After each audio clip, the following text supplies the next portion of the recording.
Hey there everyone, welcome back to another video. I guess we are here today to talk about what I did on my summer vacation because, you know, that's the kind of thing you do when you go on vacation, I guess, right? At least that's what I do, because I went back to the US for 2 weeks. That's, you know, it's rare, it's not often that I go back to the US, but obviously it's much sooner this time than it was last time. So it's been about 3 years since I went back to the US, almost exactly 3 years. So I went back to the US, and let me start by telling you about going to the US. So like, the flight to the US from Japan is long. It's long. Well, I'm from the East Coast, so it's far, right, to get back. But I had a situation where, like, I had to leave on a night flight. Like, I had to leave at night. I couldn't leave earlier because of my job. So I had to take the last possible flight out of the airport to where I was going, which is Connecticut. But there's a downside to that, in that, like, there were no good flights. Like, 0 good flights. I had 2 awful flights. Well, 3 awful flights, I guess, because, like, the first shot, like, I had 2 layovers, which is terrible. So, like, the total travel time is like 29 hours or something because of the ridiculous layovers. And you'd think, like, that sucks, that's awful. But, like, the other option was, like, just as bad but cost twice as much. So that was my best option, 29 hours of travel, which is terrible. Except normally that would be terrible, but this time I lucked out. So the flight that I took had me going to Vancouver, and so the first flight I have like an 8-hour layover in Vancouver, and I've been to the Vancouver airport before. It's boring. There's nothing to do there. But luckily, being a YouTuber, I know somebody in Vancouver. I know a certain happy console gamer who is living in Vancouver, and got in contact with him, and he came, picked me up at the airport, and basically we hung out for the day at his apartment with his wife, Kim. And maybe I'll put in a picture, maybe I won't, who knows. But we hung out for the day, and we did stuff, talked a bunch, you know, just hung out. It was really interesting because, you know, I've known Johnny through YouTube for like 10 years now. It's like 10 years. So like the general kind of awkwardness you have when you first meet somebody is just not there, right? You see somebody on YouTube enough that you just know exactly like how they're gonna be. So you get there, and it's like immediately like just on. You know what's happening, right? So you know how this person's gonna be. It was absolutely like that. Got in the car, well, like truck thing that he drives, and off we went, and it was like that. Perfect, good time, like easy flow of conversation, no awkwardness. Not for me, at least. I don't know. Maybe I creeped him out. I don't know. But anyway, we had a nice like 6 or 7 hours that we hung out, which was cool. Just a good time altogether. And best possible layover I could have had. So like the first flight out is like Japan to Vancouver, and it's like 9 hours, which is not that bad. Like, you'd think 9 hours, that sucks. It sucks, but it doesn't suck as bad as like normally what I'm doing, which is like 13 or 14 hours, and then like a 4-hour layover, and then another like 3 or 4-hour flight. So it's all right. It was good. So yeah, I mean, that was the first stop. So after I left Vancouver, I'm off to Chicago, which it's like, you think it's impossible to have 3 red-eye flights, but I actually did. So I left Tokyo at 9:30 p.m. or so, and I arrived in Vancouver at like 2:30 p.m. on the same day.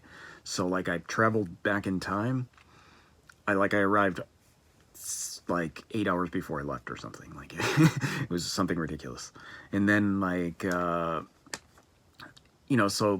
I had another night flight out of Vancouver to Chicago. So like 2 night flights, and then I flew into Chicago, and I had to leave. My next flight was at 6 a.m. or something. It's just like this ridiculous flights, but like I had 4 hours in Vancouver, not 4 hours in Chicago for my layover. So what I did is I went to the airport, and Chicago has a lot of stuff in the airport. It's like a really busy airport. So you get through it, and there's a hotel connected to the airport, and I just went to the gym.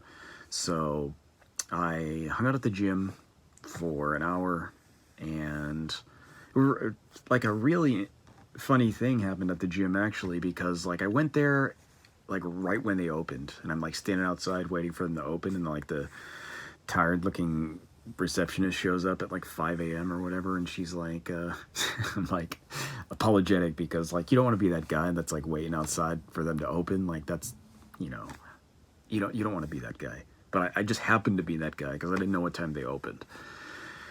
But yeah, so like I'm friendly, apologetic, and like a bunch of other people showed up a little bit after me, and I just like let them go in front of me because I had to like sign up for a day pass or something, and they were just like people staying at the hotel, so they didn't have to do that.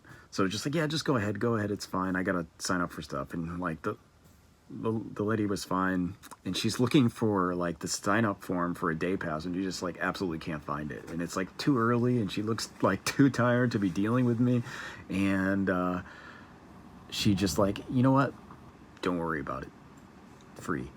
So I didn't have to pay for the gym, which was nice. Good job, Chicago gym. If you're ever in the airport in Chicago, hit up the gym in the Hilton.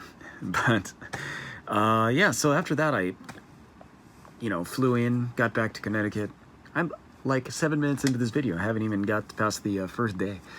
So yeah, I got back, and I got picked up at the airport, which was also a mess because the person who was supposed to pick me up blew out a tire on the way. So someone else came and picked me up, like in their stead, which was good. I mean, it was people it wasn't nobody I didn't know. It was people I like, actually. So it was good. It was different people I like. So they showed up, picked me up, and off we went to wait for the tire to be fixed for the other guy whose house I was staying at. Tom, actually, if you guys watch the wrestling podcast at all, I stayed with Tom, who did the wrestling podcast with me. And speaking of wrestling, on the second day, well, after the first day, we just hung out with some friends in the night, and the next day, we went up to Massachusetts to see Progress Wrestling. Progress Wrestling is a British promotion, and they were doing a show in Boston, not Boston. Melrose is actually the place just outside of Boston. But yeah, that was good. I sat next to a dog in my seat. There was a dog next to me. Apparently an Instagram famous dog, whose name I can't remember. But whatever, there was a dog. Crowd chanted dog for the intro. And that was good. The show was good. Good show. Matt Riddle was there doing some good stuff. A bunch of like British guys, all like a bunch of the WWE British guys were there too, like Trent Seven and I can't remember who else, but we saw them all in Starbucks before the show. But yeah, Progress Wrestling on the first day, that was good. Then for a couple of days we did some stuff that was like just driving around the Connecticut, going to places. So we went to like a bunch of comic book stores and did some stuff. I'm kind of like into collecting comics again, which is a bad idea, but I'm like trying to be smart about it by not collecting single issues. But also I'm not collecting superhero comics for the most part, so that's also makes it easier. For the most part, there's still a bunch of old stuff that I'm going to re-get in omnibus format if I can. But yeah, besides that, a lot of comics. I ate pizza, drank birch beer, things I can't really do in Japan.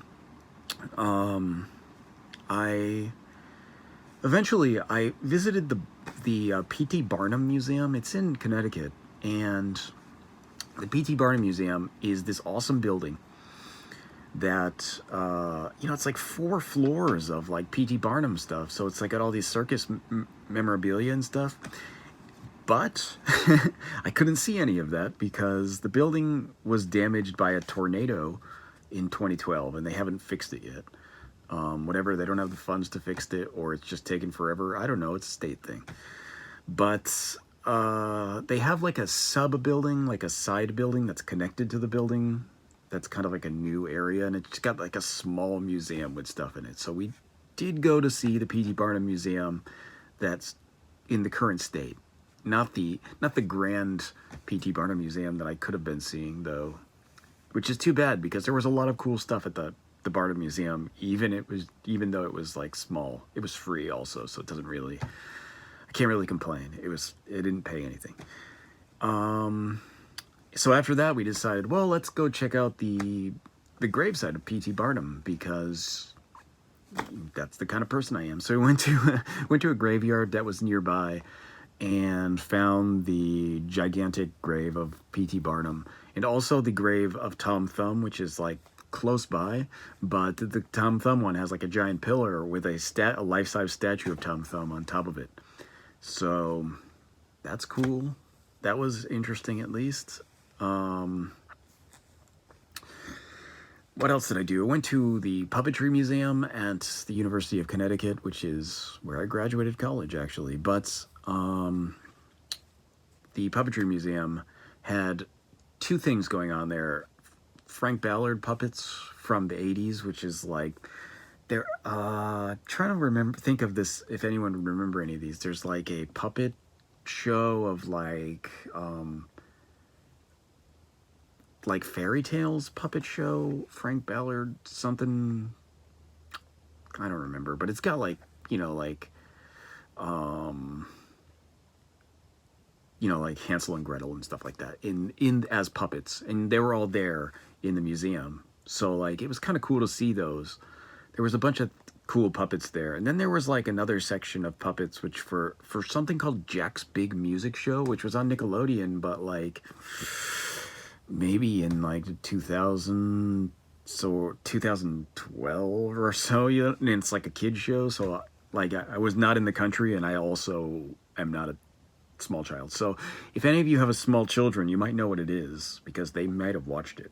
But Jack's Big Music Show, whatever it is, all the puppets were there for that show.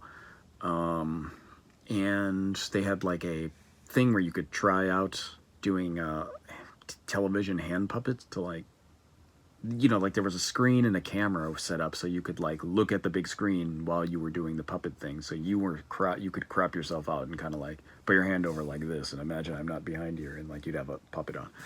So that was kind of cool. So other than that, we did some record shopping also. I didn't buy any records because I have no way to bring those back on an airplane without them breaking.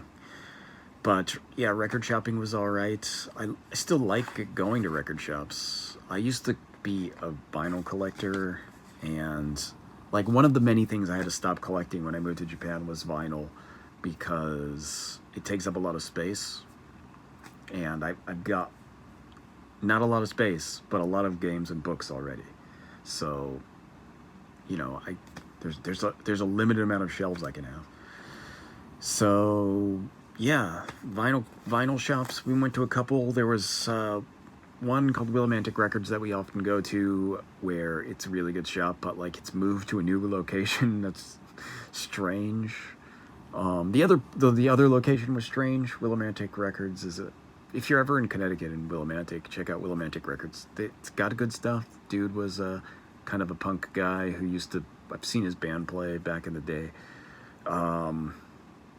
But yeah, there was a gigantic steel big boy outside that was like the owner was not the owner of the record store, the owner of the plaza that it's in was buying and doing stuff with, but that was the thing. We went to also a place called Mystic Pinball, which was in Massachusetts. It was kind of a pinball arcade that was all right. It, I mean, had a lot of good pinball games. It had strangely though, it had had a lot of good pinball games. But we went to a comic book shop in Maine later on in the week, and they had a pinball arcade in the back of the comic book shop that was at least rivaled the pinball like arcade. The whole arcade for the pinball arcade was like, you know, pinball machines, and there was a lot of cool ones. You know, there had your standard ones you want to play, like there's Twilight Zone and like Indiana Jones and whatever, and like they had some new ones, like there was a Hobbit one that was really cool. They had some old ones like Xenon. Like everyone knows Xenon, you know, that's the kind of one that's famous. But like, you know, there was one called like Hard Body or something that had like a flex button. So like when the ball save, you know, like it goes down the side, you could save the ball by like pushing the muscle flex button, and it's like it's so ridiculous. It was like a female bodybuilding pinball machine. So that was a thing, and it was like, I don't know if it was set really low for a free game, but I like played it once and I got like 10 free games out of that game. I just couldn't stop playing it, even though like it wasn't great, but like I just like got so many free games that I just kept playing and playing. But yeah, that was I don't know why I was so good at Hard Body though. But yeah, so let's see. What else did we went to see some Glacial Anomalies, which is, you know, kind of weird. It's like these potholes. They're kind of just like vortexes drilled into granite by like, you know, glaciers moving away, and like they melt, and like they'll move grinding stones in a circle like in a whirlpool, and it drills holes into the granite with like granite stones. But there's like a whole mess of them all together in this one area, and it's pretty cool looking. So that was the thing. There was a bridge of flowers nearby, so we crossed that. It's kind of like a walking bridge they were going to take down, but like people saved it by planting flowers all along, and it just kind of become like a tourist thing. This is somewhere in Massachusetts, maybe? Yeah, Massachusetts, because it was near the pinball arcade. After that, we went up to Maine. This is a different day, obviously. We didn't do this in one day.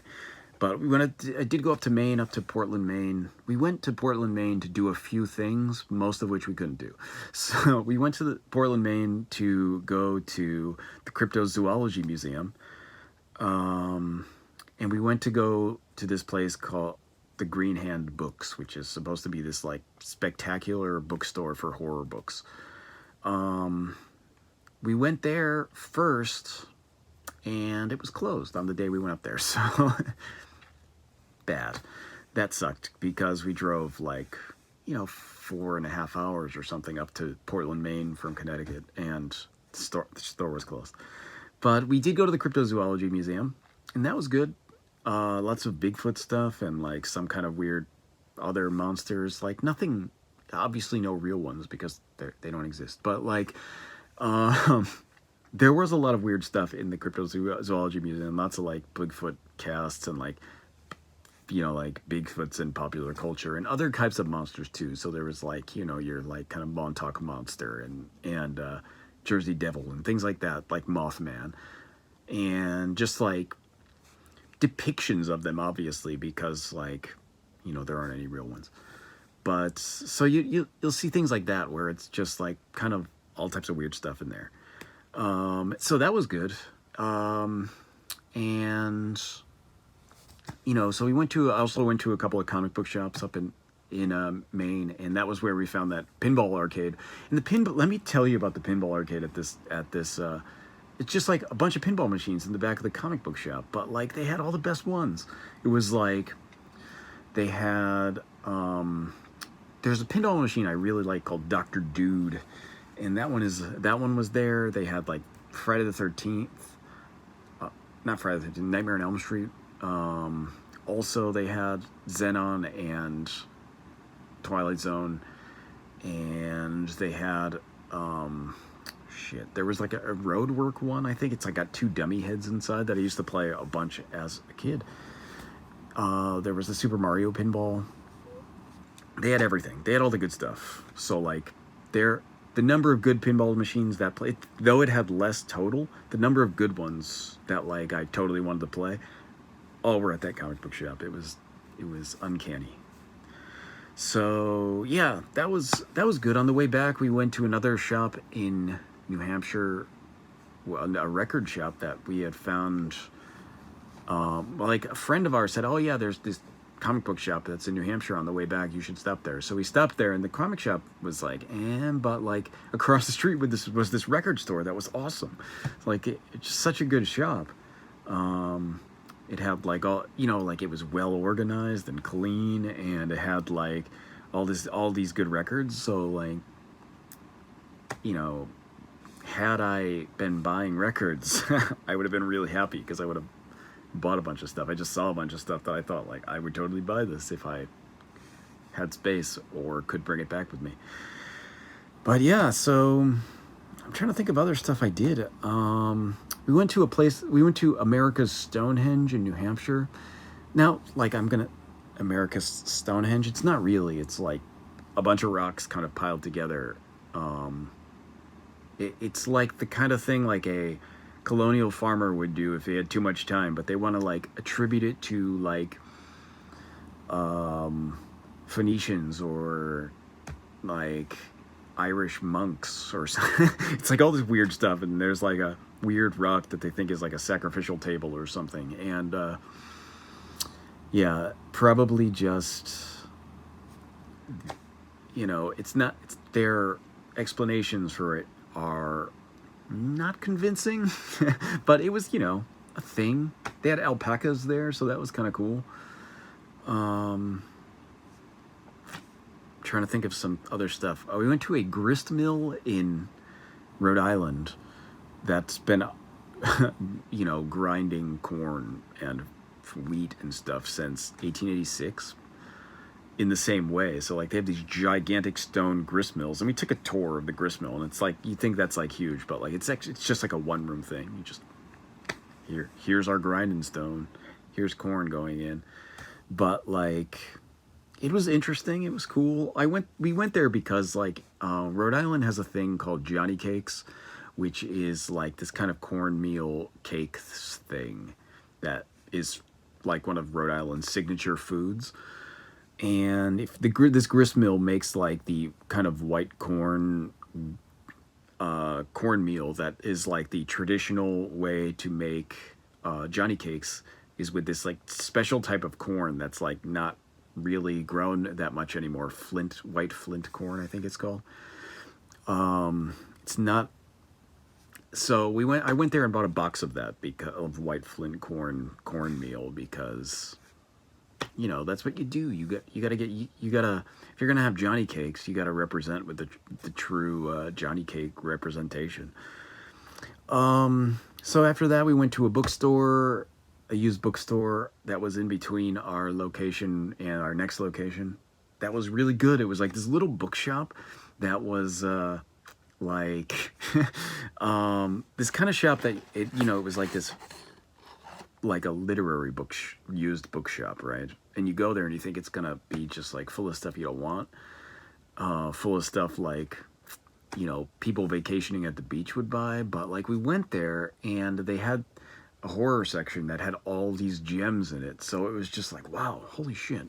So we were like getting all these books from their horror section, and the lady was like, oh yeah, I just started that horror section a few days, like a week ago, because somebody came in and traded in a ton of books, and they had a lot more, but I didn't have enough space, so I'll probably get the rest of them, which just sucks for me because I'm out. But like that collection must be awesome because like all of the stuff on the shelf was good, and like some of it was just stuff we already had, but like the stuff that we didn't have was just like, holy shit, this book is $2 and it's like $30 on eBay.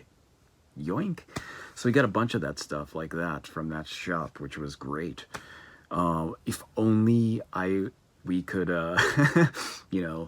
if I could be there. I mean, I'm sure my friends will go back and snipe all the good stuff, but like, man, good shop.